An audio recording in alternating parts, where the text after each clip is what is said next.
முதலில் நான் அனுப்ப போகிற பார்சல் ஃபர்ஸ்ட் டைமாக நான் வெளிநாட்டுக்கு முதலாக அனுப்ப போகிறேன்.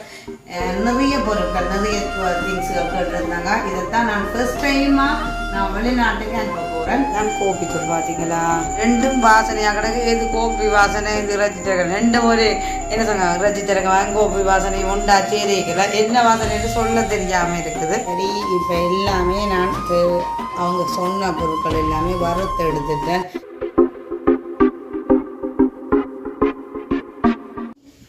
அனைவருக்கும் வணக்கம். நான் தான் சரி. இன்றைக்கு எங்கே நிற்கிறோம்னு சொன்னால் எங்களோட வீட்டில் தான் இந்த என்ன காணொலி பார்க்க போகிறோம்னு சொன்னால் எனக்கு ஒரு ஆர்டர் வந்துருந்தது. என்ன சொல்லிட்டோம்னா நிறைய திங்ஸுகள் நிறைய சாப்பாடு ஐட்டங்கள் செய்கிறது, அதுவும் கூடுதலாக எல்லாம் வறுத்து திரிக்கக்கூடிய சாமானிகளாக. அப்போ அதுக்கு தான் இன்றைக்கு ரெடி பண்ணுறதுக்கு பொருட்கள் எல்லாம் எடுத்து வச்சுக்கேன். இன்றைக்கி என்னென்ன பொருட்கள் நான் செய்ய போகிறேன்டா, ஃபஸ்ட்டுக்கு அவங்க சீரப்பச்சையில் தீர்த்தரசி மாகட்டவங்க சீரப்பச்சி என்று சொன்னால் அந்த தவிடு நீக்காத அரிசியில் என்னடா அவங்க போதுமாக மிஸ் பண்ணி அவிக்கிறதுக்காக அதை நான் இங்கே பார்த்தீங்கன்னா அரிசிமா வந்து திரிஞ்சு கொண்டு வச்சுக்கேன். இப்போ அரிசிமா வறுக்க போகிறேன்னது இது சீரப்பச்சி அரிசிமா. அதே மாதிரி அங்கால தூள் வறுக்கணும், சரக்கு தூள் வறுக்கணும், கோப்பி வறுக்கணும், மற்றது சத்துமா வறுக்கணும், இறைச்சி சரக்கு என்ன வந்து இறைச்சி சரக்கு வறுக்கணும், மற்ற குரக்கனை தாண்டிட்டேன். குரக்கன் கழுவி காய போட்டுட்டு அதை திரிச்சு போட்டுட்டேன். உளுத்தமாக வந்து திரிச்சு எடுத்துட்டேன். மிளகும் இன்றைக்கு செய்யும். அப்போ இன்றைக்கு என்னென்ன பொருட்கள் என்னென்ன எப்படி தயார் செய்ய போகிறோன்றதை தொடர்ந்து நீங்கள் பார்க்கக்கூடிய மாதிரி இருக்கும். எங்களோட வீடியோவுக்கு ஃபஸ்ட் டைம் நீங்கள் வாங்கினீங்கன்னா சப்ஸ்கிரைப் பண்ணிட்டு பாருங்க, அது எங்களுக்கு சப்போர்ட்டாக இருக்கும்னு சொல்லிக்கொண்டு நாங்கள் வீடியோவுக்கு போவோம். இன்றைக்கி நாங்கள் என்னென்ன செய்ய போகிறோம், ஃபஸ்ட்டுக்கு அரிசி மாவு வறுக்க போகிறோம். இப்போ அடுப்பை மூட்டி போட்டு அரிசி மாவு வறுத்து போட்டு அடுத்த கட்டமாக ஒவ்வொன்றா செய்வோம். ஏன்னா முதல் அரிசி மாவு தான் வறுத்துடுவோம். அதுக்கு பிறகு சத்து மாவு வறுத்து போகிறேன். ஏன்னா தூள் ஐட்டம் எல்லாம் தூள் சரக்கு தூள் எல்லாம் அதெல்லாம் கடைசியாக தான் செய்ய போகிறோம். இல்லை கோப்பி வறுக்கணும், ஒவ்வொன்றா வறுக்கணும். முப்பது ஃபஸ்ட்டுக்கு அரிசி மாவு வறுப்போம். வாங்க பார்ப்போம். இது அரிசி மாவை வந்து வறுத்தது அரைவாசி அரைவாசியாக போட்டு வறுக்கப்படும். அவங்க 3 கிலோ அரிசி மாவு விட்டவங்க கூட தான் போட்டுனாங்க. அந்த டைமில் வறுத்து திரிச்சு வறுக்கிறதுல கூடி குறையலாம். அப்போ கூட போட்டோன்னா 4 கிலோ அரிசி வாங்கி போட்டுனா திரிக்க கொடுக்கணும். இப்போ இதை அரைவாசி அரைவாசியாக வறுத்து எடுத்து போட்டு அடுத்தது நான் என்ன செய்ய போகிறேன்னு சொல்லி பார்ப்போம். சத்துமாவுக்கு நான் ரெடி பண்ணி கொண்டு இருக்கிறேன். இப்போ குத்தரிசியை நான் கழுவி காய விட்டுட்டு இப்போ வறுக்கிறேன். நல்லா குத்தரிசி சேர்க்கப்படும். அடுத்தது என்ன சேர்க்கப்படும், இது நல்லா வெடிக்கணும். இந்த வறுபட்டுன்னா நல்லா வடிவடை பாருங்க, வடிவடுது. அதே மாதிரி எல்லா அரிசியும் ஃபுல்லாக வறுபட்டு நான் வெடித்து கொண்ட அறைகளை தெரியும் வறுபட்டு. இதுக்கப்புறம் நான் அடுத்தது என்ன செய்யப்படுறேன்னு சொல்லி பார்ப்பேன். இப்போ பார்த்திங்கன்னா அரிசி நல்லா வறுபட்டு கொண்டு வந்துட்டு இருந்தால் இப்படி வறுபட்டு கொஞ்சம் வெடித்து ஒரு கலர் மாதிரி வரும். அப்போ வறுபட்டு அதே மாதிரி உளுந்து வளர்க்குறேன். இது வந்து விளக்குற உளுந்து ஏன்னா இது தீட்ட தேவையில்லை. நாங்கள் தேவையில்லை அப்படியே வறுத்து போட்டு போடக்கூடிய மாதிரி இருக்கும். இது வறுபட்ட அப்புறம் அடுத்தது என்ன செய்ய போகிறோம்னு சொல்லி பார்ப்போம். சரி, இப்போ உளுந்து வறுத்தாச்சு. நான் கடலை வறுக்கிறேன். கடலை முழுக்கடலை, அதுக்கப்புறம் பயறு வறுக்கப்புறம் அவங்க கேட்டது 4 பொருட்கள் போட்டு தான் தனக்கு சத்துமா செய்து தர சொல்லி இப்போ எல்லா பொருட்களும் அவங்க வேணாமன்னு சொல்லி சொன்னாங்க. அவங்க கேட்டது உளுந்து, அரிசி, கடலைப்பருப்பு, பயறு இவ்வளவு பொருள் தான் சத்துமா குடிச்சு. ஆனால் சத்துமாவில் நிறைய தானிய வகை சேர்க்கலாம். அவங்களுக்கு எனக்கு இது ஓகே என்ற மாதிரி சொல்லிக்கணுமா. அப்படி வந்து உளுந்தையும் அரிசியும் கூட போகணுங்க.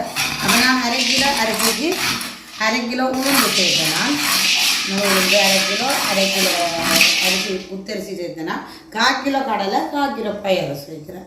இவ்வளவு தான் நான் உங்களுக்குரிய சத்து மாவுக்குரிய பொருள். அவங்க என்ன கேட்டாங்களோ அது கேட்கணும். சரி, இந்த பயறும் பார்க்கலாம்.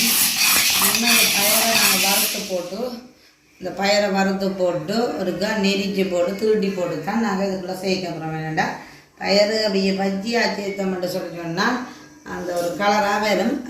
இதை என்ன செய்ய போகிறேன்னு சொன்னால் கொஞ்சம் தீட்டி போட்டு தான் போடுறேன். சரி, இப்போ அதோட மட்டுமா ரெடி ஆகும் போது இனிமேல் மில்லில் கொடுத்து திரிக்கிற வேலை தான். அடுத்தது என்ன செய்ய போகிறோன்னு சொல்லி பார்ப்போம். இதை வச்சு என்ன உருண்டை பிடிச்சி சாப்பிடுவோம். இப்போ நான் கோப்பி தூள் வறுக்க போகிறேன். என்ன இதெல்லாம் கட்டியில் போட்டு கிண்டி கொண்டே அதுவும் பதமாக இல்லை எடுக்கணும்.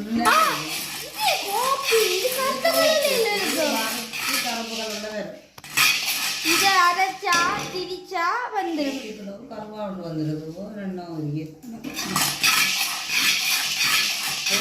நன்றாக வறுத்து இது வடிவாக அதன் பருவத்தில் வறுவட்டு கொண்டு வரதான் நாங்கள் மல்லி போட போகிறோம். இது வறுவட்டு கொண்டு வந்த அப்புறம் பார்ப்போம். சரி, உப்பு கொட்டை பாருங்க அரை பருவத்தில் நல்லா வறுவட்டு கொண்டு வந்துட்டு இனிமேல் நான் இதை இதுக்குள்ளே மல்லி சேர்க்க போகிறேன். கோபிக்கே மல்லியோ? மல்லி போடணும். நான் கோபிக்கு மல்லி சின்ன ஜீரகம் அதெல்லாம் தெரியாமல் அது மட்டும் எல்லாம் போகுது. இஞ்சி போடுறது மல்லி நல்லா வறுபடுவோம். நல்லா கருகிற வருவோம்னா நல்லா வறுபட்டு இப்படி நாங்கள் விட்டைக்கு நொறுங்கணும். மல்லி தண்ணி வேர்க்கம்பு மல்லியையும் போட்டு மல்லி தண்ணி செய்வினோம். அதோட வேர்க்கம்பையும் நான் இப்போ 100 கிராம் இதுக்கு கோப்பி கொட்டைக்கு 200 கிராம் மல்லியும் 25 கிராம் வேர்க்கம்பும் போட போகிறேன். 25 கிராம் எவ்வளோங்க கூட வேர்க்கம்பு கணக்க கூடினா குடிக்கலாம். சத்தியம் அந்த மல்லி தண்ணி வாசம் தான் அடிக்குது. யா வறுபட்டு கொண்டு வேறு எப்படி வருதுன்னு காணாது. இப்போ போடுவோம். நாங்கள் இப்போ நல்லா வறுபட்டு கொண்டு வந்தாப்புறம் இறக்கினாப்புறது என்ன சேர்க்க போகிறோம்னு சொல்லி பார்ப்போம். சின்ன ஜீரம் இறக்கினாப்புறம் தான் சேர்க்க போகிறோம். சூட்டோடையே சேர்க்க போகிறேன். வறுக்கத்து விடாது. சரி, கோப்பி எல்லாம் வறுபட்டு கொண்டு வந்துட்டு கோப்பி மல்லி எல்லாம் நல்லா வறுபட்டு கொண்டு வந்துட்டு இனிமேல் நாங்கள் அடுப்பை கொஞ்சம் நல்லா குறைச்சி போட்டு சின்ன ஜீரகம் சேர்க்க போகிறோம். சின்ன ஜீரகம் 50 கிராம் சின்ன ஜீரகம். என்ன குழம்புக்கு போடுறதெல்லாம் தூட்டோடு சேர்க்கணும்னு சொன்னால் கட்டி இந்த தூட்டோடையே அது சின்ன ஜீரகம் கண்டு கொண்டு வந்துடும். நல்லா பருவடத்து வைப்போம். இது என்ன செய்யுங்க? கோப்பி தூளோ சரக்கு கறி போனது கோப்பி தூள். இனிமேல் என்ன செய்ய போகிறோம்னா கொஞ்சமாக அடுப்பை ஒரு லைட்டான சூட்டில் விட்டுட்டு சீனி சேர்க்க போகிறோம். சீனி சேர்க்குறோம்னா நல்லா கருப்பாக கோப்பி தூள் வேறு ஒன்றும் இல்லைக்கா ஒரு கொஞ்சமாக சீனி சேர்க்க போகிறோம்.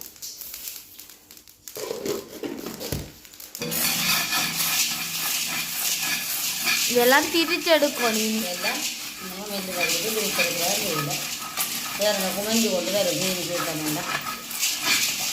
சீனி பாகாது.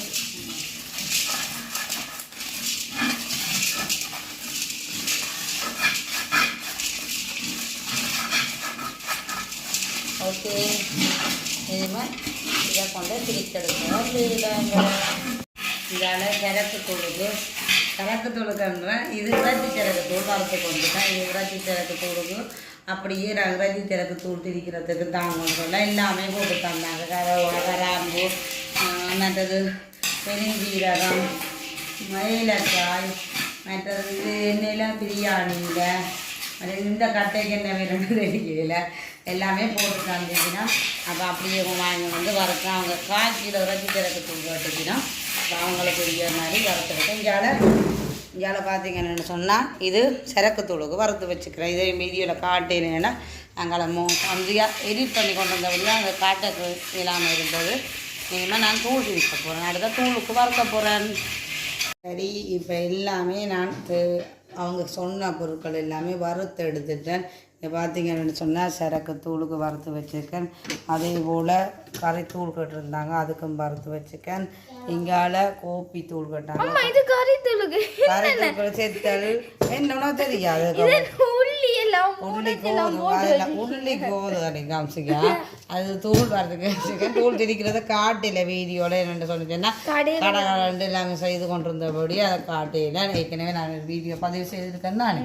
அதே மாதிரி கோப்பி தூளுக்கு எழுதி வச்சுக்கிறேன். கோப்பி தூளுக்கும் அதே மாதிரி சரக்கு தூளுக்கு அங்கால அரிசி வறுத்து வச்சுக்கேன். அங்கால இது அது உடைக்கோடும் பயிறு வறுத்து வச்சுக்கேன். பயிர் உடைச்சிக்கணும். இது சத்து மாவுக்கு வடை பொருட்களும் இன்றைக்கு தயார் செய்யாச்சு. நாளைக்கு மீதி பொருட்களையும் தயார் செய்துட்டு நான் என்னென்ன பொருட்கள் கொடுக்க போகிறேன்னு அதை கம்ப்ளீட்டாக நான் காட்டக்கூடிய மாதிரி இருக்கும். நாளைக்கு பார்ப்போம். சரி, இப்போ நான் கோப்பி தூளும் மிக்சியில் அடித்து எடுத்துட்டேன்டா. அவள் கேட்டது 1/4 கிலோ. அப்போ அது 1/4 கிலோ கொண்டு மில்லில் கொடுத்து அவங்க திரிச்சு தருவாங்களோ தெரியல. அப்போ நான் என்ன சொன்னேன், இந்த மிக்சியிலேயே அடித்து எடுத்தேன்னா இதுதான் கோப்பி தூள். பார்த்தீங்களா, நல்ல ஒரு கோப்பி தூள் உண்டு. இது கொஞ்சம் இந்த என்ன சொல்லுவாங்க, இரவு போல தான் எடுக்கிற அந்த வெளிச்சத்துக்கு அப்படின்னா நல்ல ஒரு கருப்பான நல்ல ஒரு கலராக இருக்குது, நல்ல ஒரு வாசனையாக இருக்குது.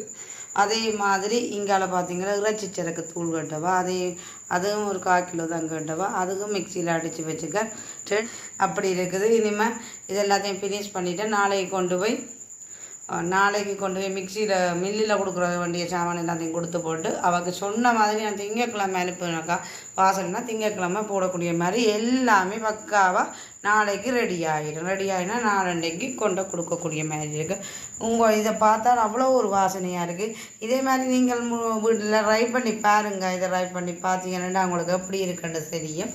அதே மாதிரி கோப்பி தூளையும் ட்ரை பண்ணி பாருங்கள். யாழ்ப்பாணத்துக்கு கோப்பி தூள்ன்னு சொன்னால் இப்படித்தான் செய்வாங்க.